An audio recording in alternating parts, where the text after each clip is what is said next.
ചേച്ചി മൊത്തം ഏറിന്നൊക്കെ പുറത്തിറങ്ങിയോ? ഈ ചെക്കന്റെ സംസാരം തീരെ പിടിക്കില്ല കേട്ടോ. അതിനുത്തരം നസീർക്ക പറയും. നമ്മൾ ഈ ബലൂൺ വേർപ്പിച്ചിട്ടേ നമ്മൾ ഈ പിള്ളേര് തട്ടി കളിക്കുമല്ലോ.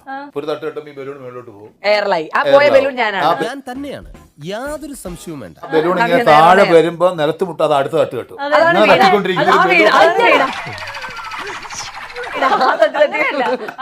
എയറില് ഇങ്ങനെ ഒരെണ്ണം തീർന്ന് മറ്റേ മുനിമാരുടെ കരളും കുടലും ഒക്കെ പുറത്തെടുത്ത് വെച്ച് കഴിഞ്ഞ് അയ്യോ ഓർമ്മിപ്പിക്കല്ലേ പൊന്നെ.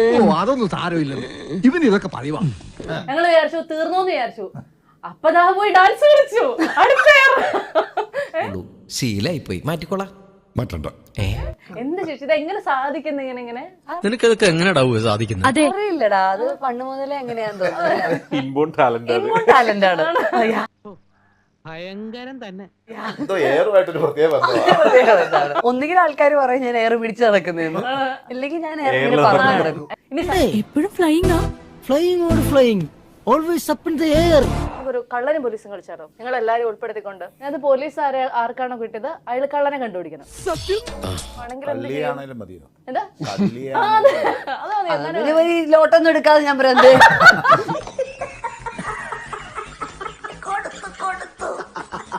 നീ ഭൂമിക്കൊരു ഭാരമാണല്ലോടാ എന്ന് ഒരാളുടെ മുഖത്ത് നോക്കി പറയാൻ അവസരം കിട്ടുകയാണെങ്കിൽ ആരോട് പറയും? വീണയോട് പറയും.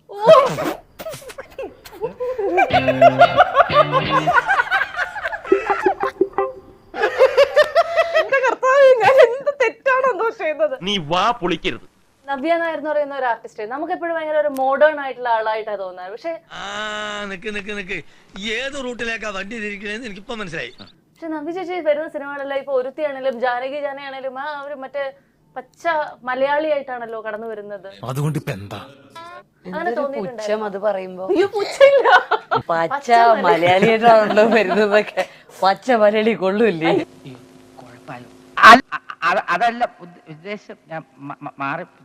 സത്യമായിട്ട് കൊള്ളാം. ഇത് എന്നെ റോസ്റ്റിംഗ് പരിപാടിയാണോ നടക്കുന്നത്? ഒരു റോസ്റ്റ് ആദ്യം ഇങ്ങോട്ട് തന്നില്ല, അപ്പൊ നീ ഇത് തീരണ വരെ നല്ല റോസ്റ്റ് പ്രതീക്ഷിച്ചോ?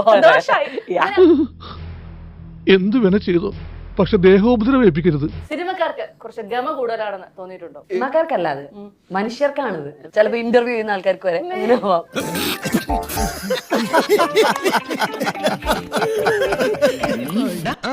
കിട്ടിയാ? ഇല്ല, ചോദിച്ചു വാങ്ങിച്ചു പോവാ. പോകുമ്പോഴത്തേക്ക് എന്റെ അവസ്ഥ വയറ് നിറഞ്ഞു ചോറുണ്ടോ? അതെന്താണ് നിനക്ക് ചോറ് വേണ്ടാത്ത?